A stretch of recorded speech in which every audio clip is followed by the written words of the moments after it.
Hello everyone, welcome to pearls Ayurveda. अभी तक हमने वात दोष पित्त दोष के बारे में पढ़ लिया है। अब हम लोग कफ दोष के बारे में पढ़ेंगे। तो सबसे पहले कफ दोष में आती है उसकी निरुक्ति, तो उससे स्टार्ट करेंगे। निरुक्ति श्लेष आलिंगने। श्लेष आलिंगने इस शब्द को मनीन प्रत्यय लग के श्लेष में इस शब्द की निरुक्ति होती है या उत्पत्ति होती है। इसका अर्थ घेरना, जोड़ना, पकड़ना, ये सब होता है।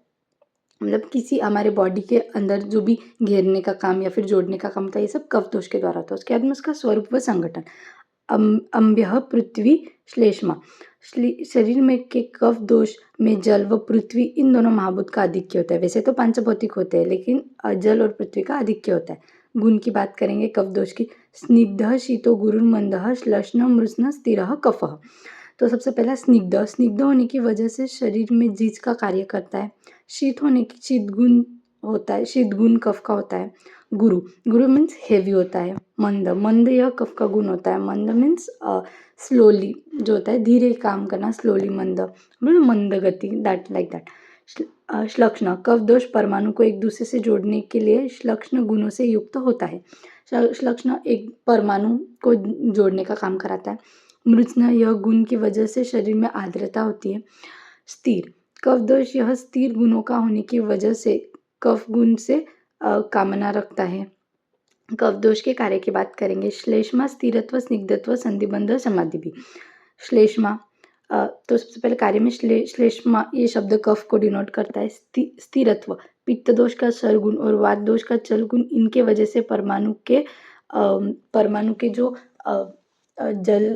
जल्दी नाश होते हैं, कफ के स्थिर गुण की वजह से शरीर में कार्यकारी रहने में मदद करता है।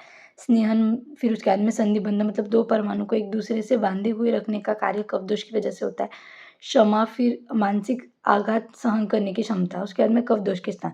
उरः कंठशिरः क्लोम पर्वाणु आमाशय रसः मेड्रो घ्राणम च जिह्वा च कफस्य सुतराम उरः। मतलब कि उर प्रदेश, कंठ प्रदेश, शीर प्रदेश, क्लोम, परव संधि, आमाशय, रस धातु, मेद धातु, घ्राण, जिह्वा, यह सब में कफ दोष उपस्थित होता है। लेकिन उसका जो सर्वश्रेष्ठ स्थान माना गया है वो उर स्थान, दैट इज अबव दी नेक के ऊपर कफ दोष होता है। फिर कफ दोष के प्रकार की बात करेंगे तो बेसिकली कफ दोष के 5 प्रकार होते हैं। कौन से? अवलंबक कफ, क्लेदक कफ, बोधक कफ, तर्पक कफ आणि श्लेषक कफ। तो सबसे पहले हम लोग हर एक कफ को इन डिटेल्ड डिस्कस करेंगे और ये पांचों भी कफ के जो श्लोक है छोटे छोटे याद करने में। तो सबसे पहले आएंगे अवलंबक कफ।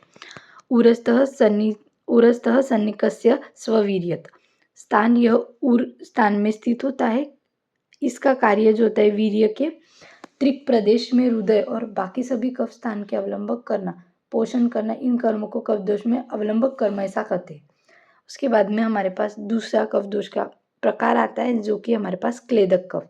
तो यस्त्वामाशया संश्रितः क्लेदकः सो अन्न संघातः क्लेदनात्।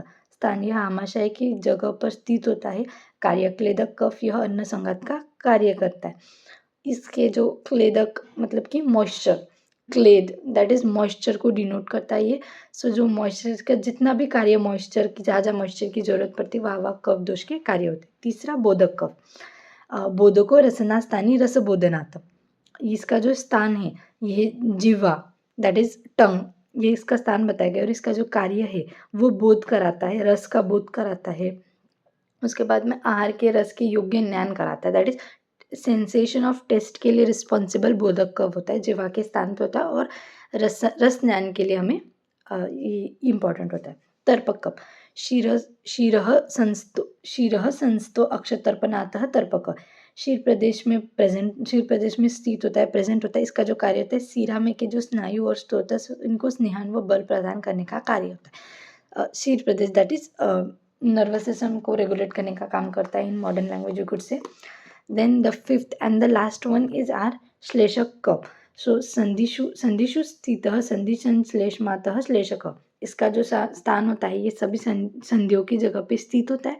इसका कार्य कि यह कफ सभी संधियों की जगह पर स्थिरत्व स्नेहन निर्माण कराता है। दैट इज बॉडी में जहाँ पे भी संधिया in sense it called as joints. तो ये श्लेषक कफ जो होता है मेनली जॉइंट्स के वहाँ पे उनकी मूवमेंट, उनको स्थिरत्व स्निग्धत्व प्रोवाइड कराने के लिए रिस्पॉन्सिबल होता है। तो ये सब हमने पूरे 5 कफ के बारे में बात की। इन दिस वे हमारा पूरा कफ दोष खत्म होता है। So thank you. अगर आपको कोई भी डाउट हो इस टॉपिक के रिगार्डिंग तो let me know in the comment section.